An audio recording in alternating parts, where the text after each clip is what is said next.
안녕하세요. 반갑습니다. 비트코인 뉴스팡입니다. 2020년 8월 3일 비트코인 뉴스 전해드리도록 하겠습니다. 도움이 되신다면 좋아요, 구독, 댓글 달아주시면 감사하겠습니다.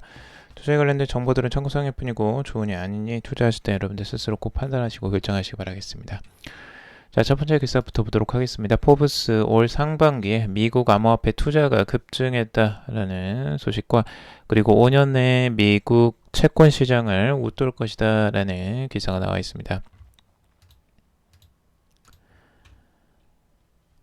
지금 미국 경제 전문지 포브스가 전망을 한 건데요. 이 전 세계 신종 코로나 바이러스 확산 속에서 올해 상반기 미국 암호화폐 투자가 급증했다라고 보도를 하고 있습니다.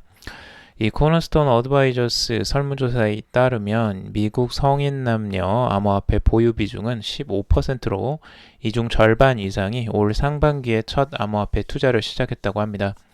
신규 투자자 암호화폐 투자액은 675억 달러로 인당 평균 투자액은 약 4천 달러라고 합니다. 이 중 80% 이상이 남성으로 연평균 소득 수준은 13만 달러 이상인 것으로 나타났습니다. 자, 이와 함께 포브스는 코인메트릭스를 이용해서 이 비트코인 시장이 지금의 성장세를 유지할 경우에 일일 거래량 기준 4년 내 미국 주식 시장을 추월하고 5년 내에는 미국 채권 시장을 웃돌 것이다 라고 전망을 하고 있습니다. 지금 현재 미국 회사채 시장만으로 보면 미국 회사채 시장이 9조 달러 정도 되거든요. 그리고 지금 현재 비트코인의 시장의 가치, 그러니까 비트코인의 시총은 지금 2천억 달러 정도 됩니다. 자, 그러니까 한 43배 정도 차이가 나요. 꽤 많은 차이가 나는 지금 상황인데, 지금 비트코인이 이 미국의 이 채권 시장과 같이 커진다면 진짜 어마어마한 상승이 있을 수 있겠죠. 하지만 이거는 이제 전망치일 뿐이고, 지금 포브스에서 전망을 한 것 뿐이기 때문에 이거 명확하게 이것만으로 모든 걸 재단할 수는 없을 것 같고요. 그냥 하나의 전망치로만 봐주시면 될 것 같습니다.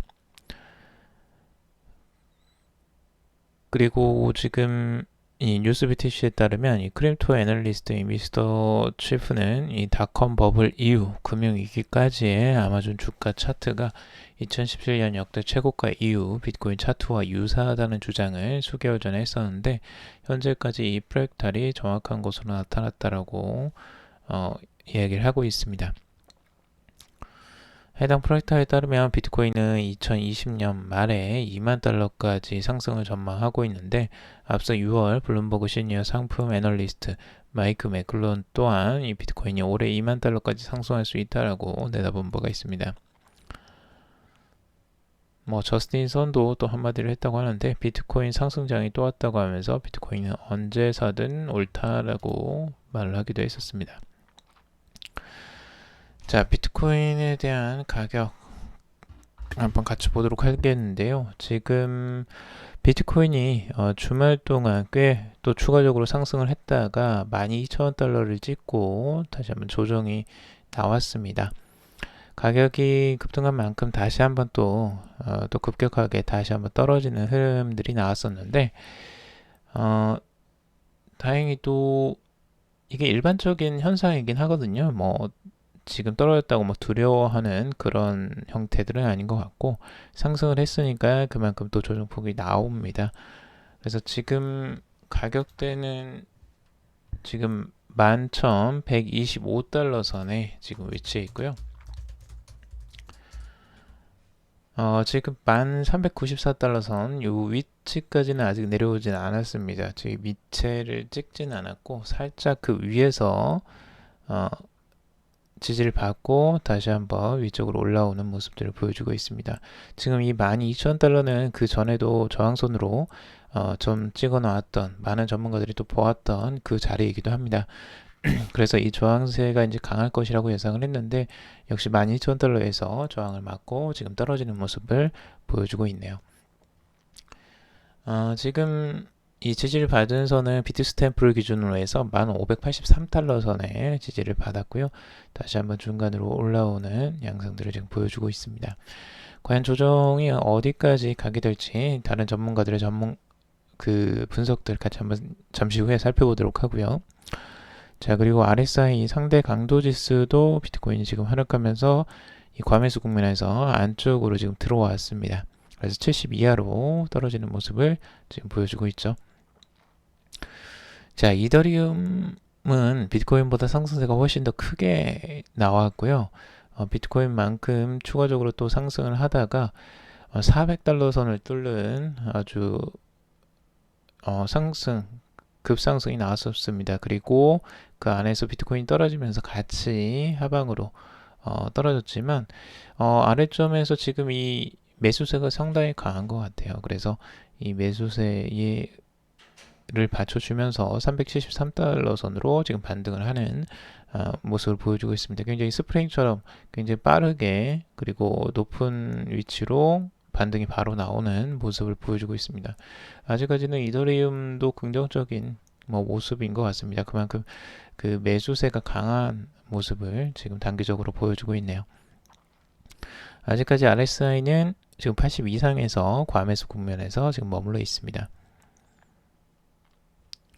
자, 그리고 엑스카보의 분석인데요. 엑스카보는 이미 이 조정이 나오기 전에 비트코인이 하락하기 전에 조정세가 나올 것으로 예상을 했던 분석이고요.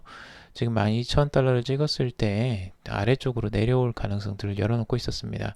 근데 1,574달러 선까지 내려올 것을 기대를 했는데요. 그것보다는 조금 더 위에서 조정이 마무리가 지금 단기적으로 내려온 반등 시점은 이것보다 조금 더 높지만 거의 비슷하게 지금 맞춘 케이스라고 할 수 있겠죠.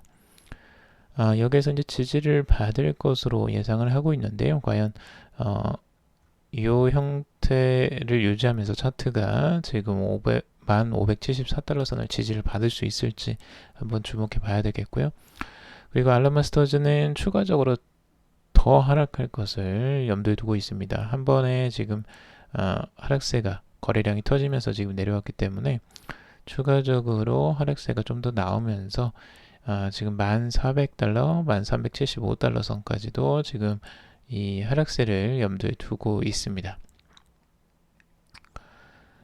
자, 전체적으로 암호화폐 시장을 보면 대부분 하락세를 보였고요.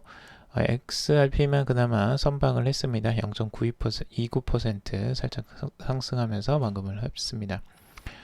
다른 비트코인 4.97% 하락을 했고요. 이더리움 1.75%, 그리고 다른 알트코인들이 꽤 또 하락을 크게 했죠. 그래서 비트코인 캐시, 비트코인 SV 9.59, 9.48% 하락을 하며 마무리를 합니다.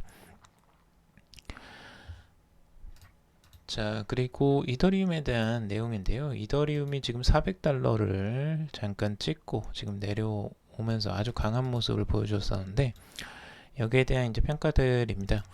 우선 암호화폐 전문 미디어 뉴스BTC는 이 한 펀드 매니저의 트윗을 인용해서 최근 이더리움의 강력한 움직임은 이 주요 촉매제인 이더리움 2.0 출시와 관련이 있다라고 하면서 향후 2-3년간 이더리움 2.0의 모든 단계가 이더리움을 최종 상태에 더 가깝게 만들면서 이더리움 가격 상승의 촉매제가 될 것이다 라고 진단을 했습니다. 그래서 이더리움 2.0에 대한 기대감을 굉장히 크게 지금 가지고 있는 모습을 볼 수가 있죠. 자, 그리고 앞서 지난달에 30일 중국계 암호화폐 거래소 OKX 최고 전략 책임자인 쉬쿠는 자신의 웨이브를 통해서 이더리움의 가치는 심각하게 저평가됐다라고 했습니다. 올 하반기 암호화폐 마켓은 이더리움이 주도할 것이라면서 이 탈중앙화 금융 플랫폼에 락업된 암호화폐 자산 규모는 올해 4배 이상 성장할 것이다 라고 보고 있습니다. 투자자 입장에서 디파이는 새로운 기회를 의미한다면서 이 다중담보를 통한 이 디파이 진입은 이더리움의 중요도 및 가치를 높여줄 것이다 라고 주장을 하고 있습니다. 자, 그리고 탈중앙화 거래소 7월 최고 거래량을 기록했다라는 소식인데요. 암호화폐 전문 매체 코인데스크에 따르면 이 둔 애널리틱스에 따르면 지난달 탈중앙 거래소 거래량은 6월 거래량보다 174% 증가한 최고치를 기록했다고 전하고 있습니다. 이 7월에 탈중앙 거래소의 전체 거래량은 4,320억 달러로 6월에 기록한 총 거래량인 15억 2천만 달러에서 폭등을 했다라고 하는데요. 이 7월 전체 거래량 중 41%는 유니스왑에서 이루어졌고 그 다음으로 많은 거래량을 기록한 탈중앙 거래소는 커브로 전체 24% 비중을 차지했다고 합니다. 다른 매체 더블록은 이 탈중앙 거래소 거래량이 급등한 이유에 대해서 이야기를 하고 있는데요. 이더리움 가격이 7월 말에 폭등했기 때문이라고 보고 있습니다.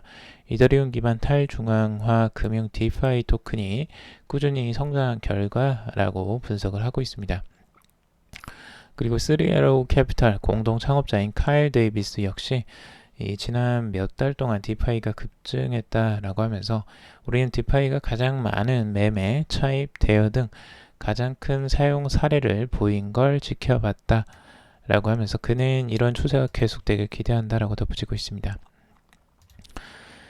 그만큼 이 이더리움에 대한 그 사용량들이 이제 늘어나면서 탈중앙 거래소 이용량이 이제 늘어났다라고 보는 거예요. 결국에는 원인은 대부분 이 이더리움 그리고 이더리움의 사용을 많이 한 그 거래를 많이 한 이유는 이 디파이 결국엔 디파이가 지금 시장에 굉장히 가장 큰 영향을 지금 미치고 있는 요소인 것으로 지금 보이고 있습니다. 거래를 굉장히 활발하게 일어나게 지금 만들고 있는 거죠. 자, 그리고 이더리움 클래식에 대한 소식도 있는데요.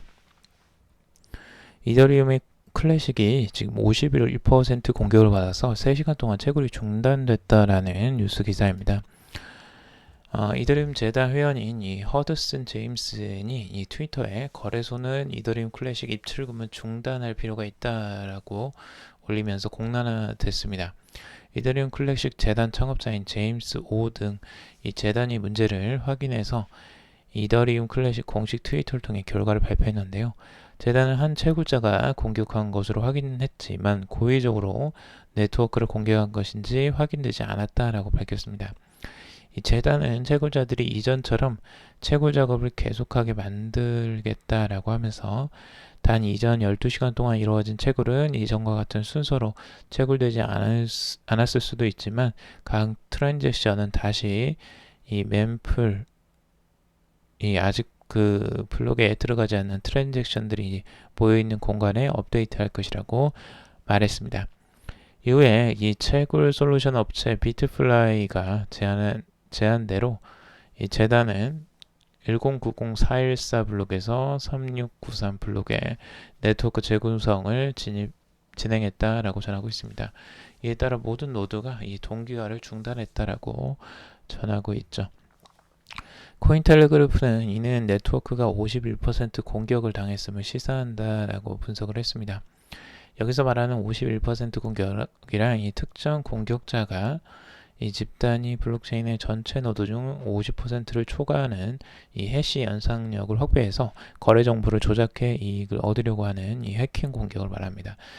그러니까 이 51% 공격에 대해서 지금 암호화폐에 대해서 가장 좀 위험성으로 가지고 있는 부분이기도 한데요. 아무래도 이 네트워크의 이용자 수가 적거나 그런 부분이 좀 작으면 이런 51% 공격에 좀 취약한 그리고 한쪽에서 너무 많은 이 해시를 가지게 되면 실제적으로 이 51% 공격이 이제 가능한 거죠. 근데 이제 지금 이더리움 클래식이 이제 그런 공격을 받았다라는 내용이고요. 매체는 네트워크 재구성을 하면 이 블록체인에 내장된 이 기능을 통해서 네트워크 공격 이전으로 돌려놓을 수 있다라고 전하고 있습니다. 반면에 채굴자가 고의로 해시파워의 51%를 확보하면 이 네트워크를 분할하거나 이중 지출을 하거나 이전 거래를 지울 수도 있다라고 말을 했습니다. 코인텔레그래프는 지난해에도 이더리움 클래식의 51% 공격이 발생한 적이 있다면서 이로 인해 해당 코인의 작업 증명 채굴 모델을 둘러싼 우려가 커지고 있다라고도 밝혔습니다. 자, 그리고 미국 증권거래위원회 이 바이낸스 블록체인 추적 위한 개혁을 체결했다고 하는데요. 이 바이낸스는 사기 근절 차원이라고 이야기를 했습니다. 지금 미국 증권거래위원회가 이 글로벌 암호화폐 거래소인 바이낸스 블록체인을 추적하기 위해서 준비하고 있다라는데요. 코인데스크 등 외신에 따르면 이 SEC는 바이낸스 체인의 거래 내역을 추적하기 위해 블록체인 분석 업체인 사이퍼트레이스와 손을 잡았다고 합니다. 이 SEC가 발표한 내용에 따르면 이 해당 계약은 바이낸스 체인에 관한 과학 수사 및 리스크 정보의 수집을 목적으로 하고 있고요. SEC는 이번 계약과 관련해서 사이버트레이스 제품은 바이낸스 코인 등 바이낸스 네트워크 상에서 이루어지는 거래를 추적할 수 있는 유일한 블록체인 포렌식 및 리스크 인텔리전스 툴이라고 밝혔습니다. 이 바이낸스는 지난해 11월부터 이 자금 세탁 방지 규제 준수 차원에서 바이낸스 체인에 사이퍼트레이스 툴을 도입을 했다고 하고요. 한편 바이낸스 측은 SEC의 목표가 바이낸스와 BNB에 대한 추적이 아니라 해커와 사기 행위를 근절하기 위한 노력의 일환이라고 선을 그었다고 합니다.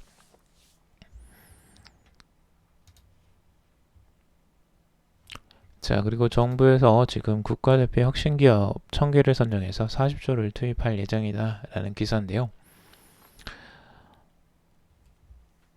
정부는 연내 200개 그리고 2022년 말까지 1000개의 국가대표 혁신기업을 선정해서 최대 40조 원을 지원한다라는 계획입니다. 정부는 40일 홍남기 부총리 겸 기획재정부 장관 주재로 이 정부 서울청사에서 12차 비상경제 중앙대책 본부 회의를 열고 이 같은 내용의 핵심 기업 국가대표 1000 종합 금융지원 방안을 의결했다고 합니다. 이 정부는 우선 연내 200개 그리고 2020년 말까지 반기 200개 기업을 국가대표 혁신기업으로 선정할 계획이라고 합니다. 현재 32개의 혁신기업을 선정했는데 각 산업부문의 특성, 기업 혁신성의 이해도가 높은 관계부처, 단체 등의 심사를 바탕으로 지정을 한다고 합니다. 디지털, 그린 뉴딜, 미래차, 바이오, 그리고 시스템 반도체 등 이 신산업, 소재, 부품, 장비, 기업 등이 대상이라고 하고요. 신산업으로 재편되는 혁신기업, 해외 노하우를 갖고 국내로 리턴하는 이 기업 중 혁신성이 높은 기업도 포함이 된다고 합니다. 약 40조 원의 기존 정책금융 여력을 활용해서 지원이 이루어진다고 하는데요.